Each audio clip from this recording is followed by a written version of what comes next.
And now we're going to make our second legume, trying to make a chickpea croquette.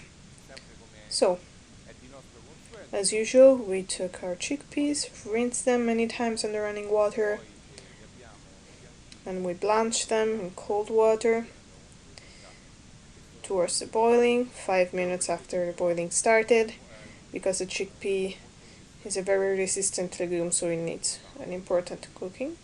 So 5 minutes of blanching, then rinse them again under running water, and then we can start. Drop of oil. We're going to use a stick of thyme, our mirepoix, and turn the heat on, gentle heat.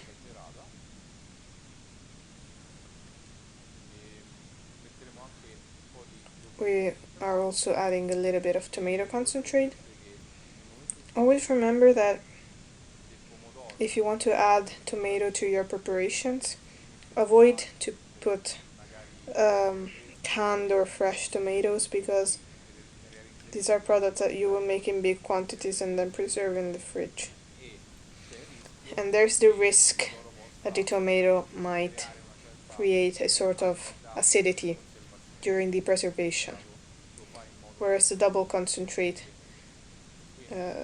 does it in a more contained way.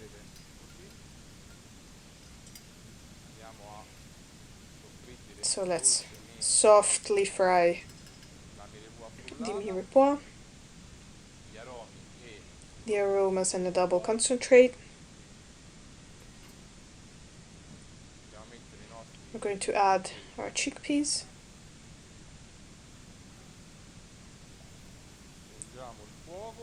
Turn the heat off in this moment. Sautéing gently.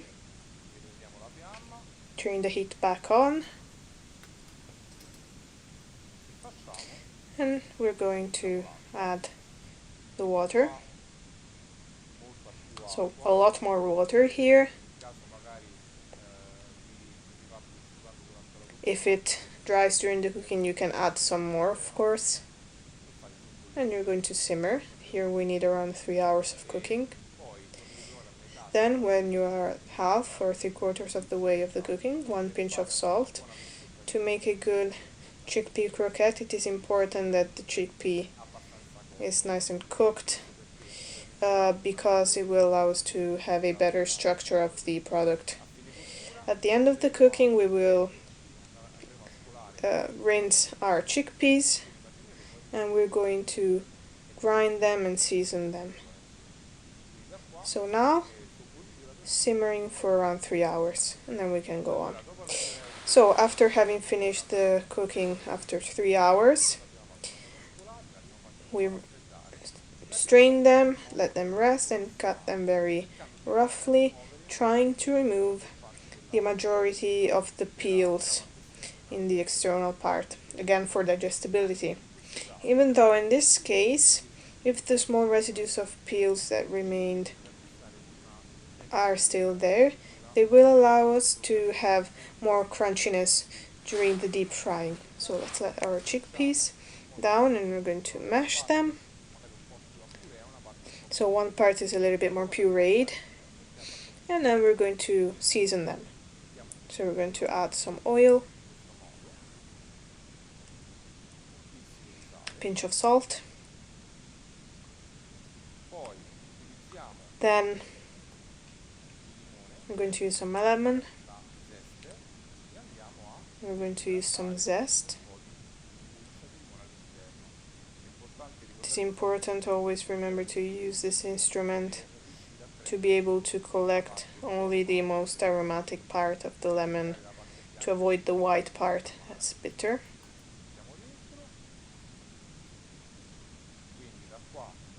So now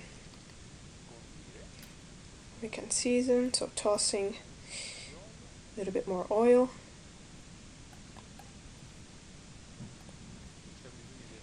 No need to add egg yolks, egg whites or any other thing. Chickpeas, but also beans or lentils have everything that we need to create the shape we want. Once the seasoning is right, you can also add some anchovies, parsley, or some mint if you want. We can start using our hands. We're just tossing it to make sure we're creating the right base, and I'm going to take some mixture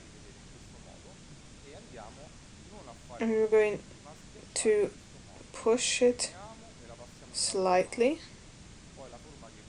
Of course, the shape will depend on what you want to obtain. And we're going to bread it in breadcrumbs.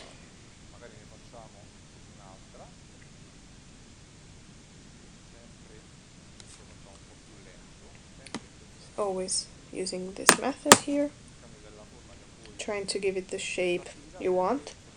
This activity is also needed to remove eventually the air that might be left inside of the paste, so that we avoid any breakage during the cooking, the deep frying.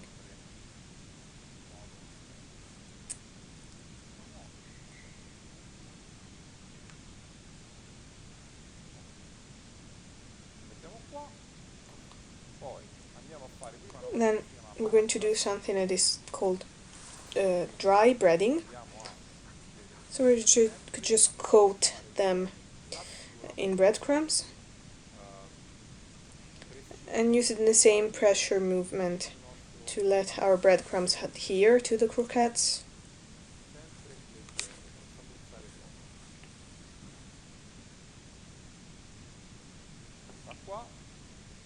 Now we can put our croquettes directly in eggs and we're going to coat them.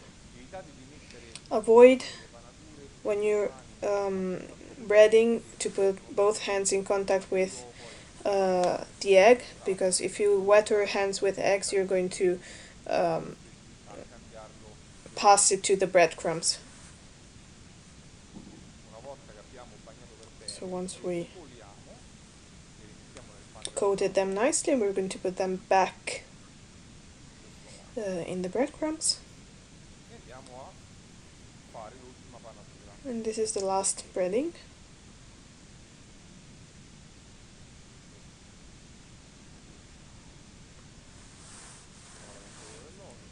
Just check the temperature of the oil.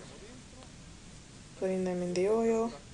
Temperature of around 160 degrees. It is important to move them to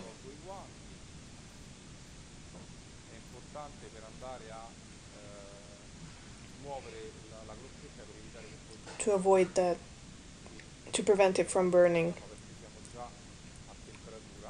So we can turn the heat off because we reached the right temperature.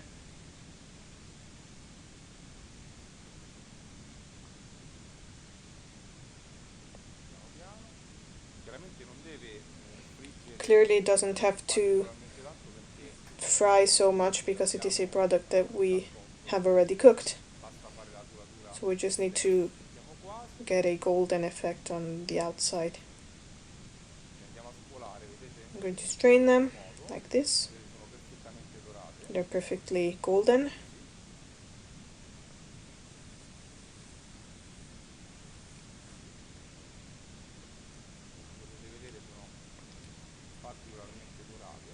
So you can see they're nice and golden. We're going to let them dry for a few seconds to remove the excess external oil. We can also move them on the other side. We're going to add a little bit of salt. I'm going to show you what we did here. We're going to use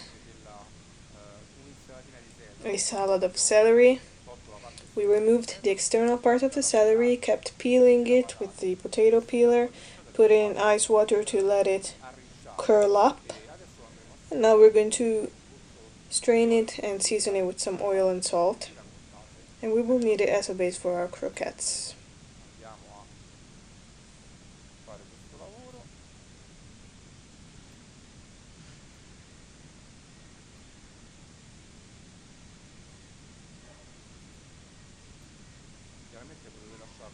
Clearly you can leave it natural, unseasoned, if you prefer it.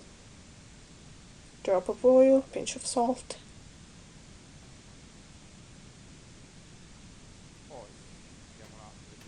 Then I'm going to toss it.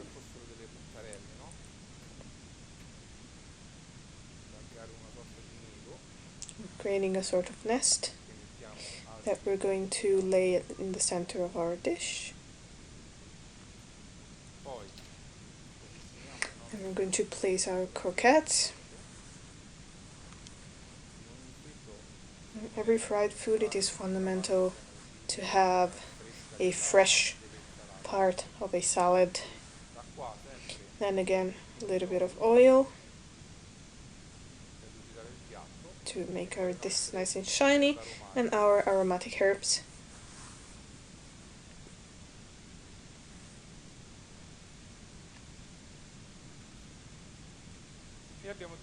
And we finished our dish, our chickpea croquettes, on a bed of celery salad.